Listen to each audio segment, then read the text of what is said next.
Hey, happy Monday. How you guys doing? All right, let's get right into it. I want to talk about why why did the narc choose you? Why did they choose you?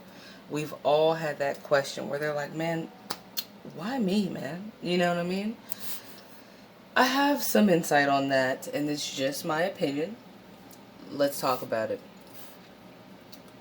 Narcissists obviously all have different reasons why they pick people, right? Why they hunt us, okay? Because that's what it is. They're hunting, okay? They're not like searching for relationships. They're hunting. They're hunting for something that they don't have. And you had something that they didn't, and they wanted it. And the only way to get it was to get close enough to you to infiltrate that bubble, close enough to get to figure it out and siphon it out of you. I thought of, when I was thinking of this, I thought of maybe an analogy or some kind of metaphor. And I thought about spiders. I started thinking heavily about spiders. And excuse the police in the background. Again, I'm in the city. Some narc's probably fucking somebody up right now, huh?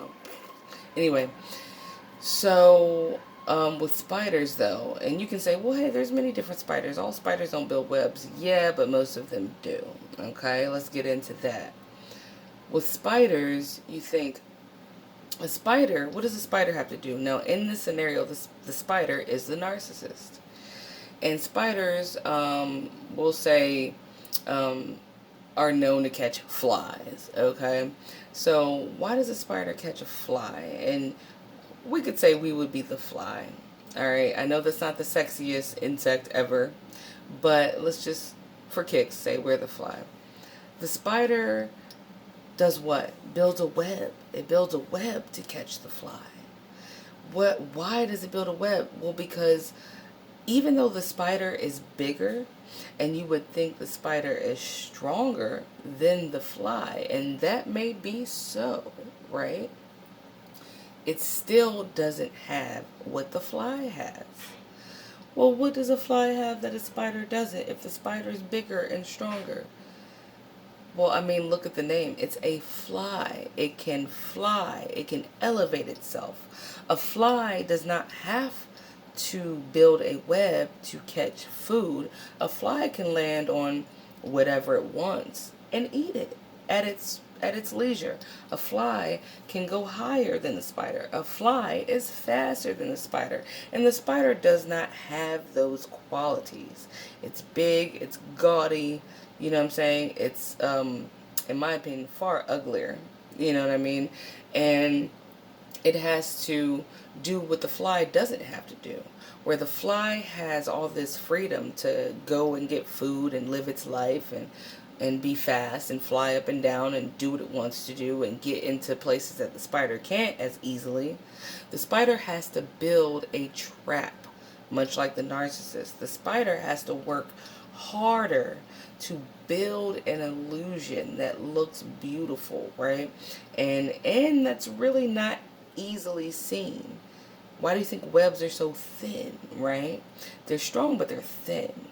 You're not supposed to see the trap. That's what it is, much like with a narcissist. So when the fly is just doing what a fly is doing, it goes and it's like, wait a minute. I don't even understand why I can't fly anymore. I'm stuck, right? And the spider knows this. The spider has to build a trap, unlike the fly, to get its food. You see what I'm saying? So the fly gets stuck, obviously, and even like how when we get what we feel like is stuck in the web of a narcissistic web, the narcissist doesn't, much like the spider, know that you're stuck yet. Why does the spider know that the fly is stuck? It's not the physical embodiment of the fly. It's energy. Let's talk about energy.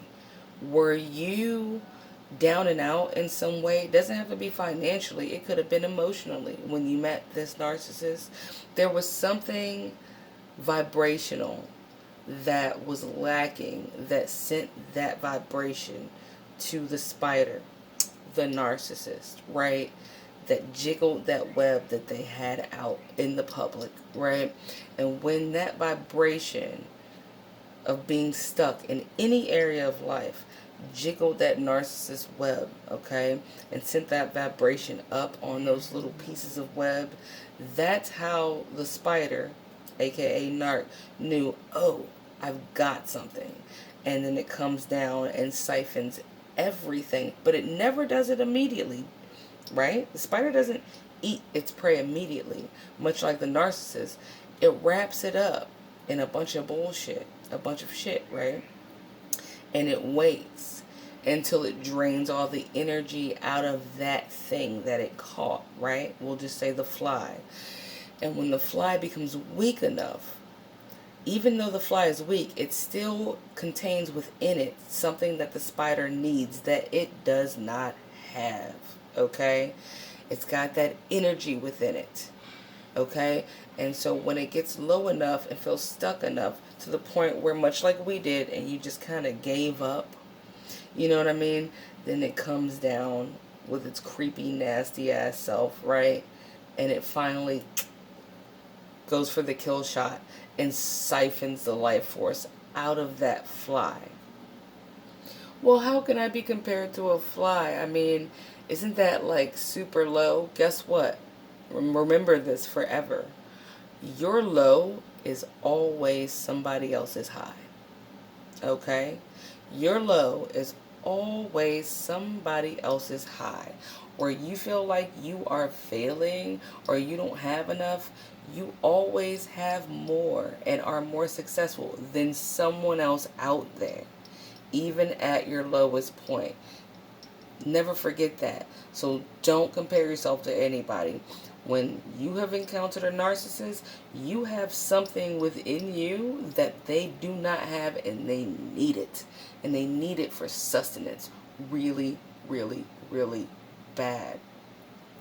Spiders eat things that can elevate themselves. Butterflies. You have bird spiders. You have flies, that spiders eat. You have all types of things that otherwise, had it not fallen into that trap, would never be easy to catch. And that's what they want. Now, if you're into arachnids, ironically, you can be like, well, there's spiders that eat mice. Yeah, and I would compare mice to low-hanging fruit. If a spider has a ground game, a game being literally on the ground, that would be much like when a narcissist is just kind of taking all the low-hanging fruit because there's nothing else that they can catch at the time. But what is the most valuable in energy, as an energy source, would be the things that can fly and elevate themselves, okay? So when you think back to, well, why did the narcissist pick me? They picked you because they saw in you what you didn't even see. See, you think a bird or a butterfly or a fly is flying around going, oh man, I'm a bird, I'm a butterfly, I'm a fly. I know how to do all this shit. I can fly high and I can go find food wherever I want it, and that's very valuable. No, their existence is natural to them. That is what they do. But the spider knows it's a gaudy piece of shit that has to be creepy and has to be stealth and has to set up traps because it can't do what those things can do. And then they set it up until they can get the kill shot. Anyway, this video isn't long, but I really wanted to make sure you guys knew that. Don't ever beat yourself up and think that like a bad reason is the reason they chose you. No. Even what you didn't see in yourself, they saw it. And they saw that you can elevate. And they saw that they were a gaudy piece of shit that could not do what you can do. And they needed that energy, right? They needed that energy. And they knew that the only way to get that energy out of you is to trap you. Anyway, I love you guys. And I hope you're having the best Monday. Okay? And have a really good week. Bye.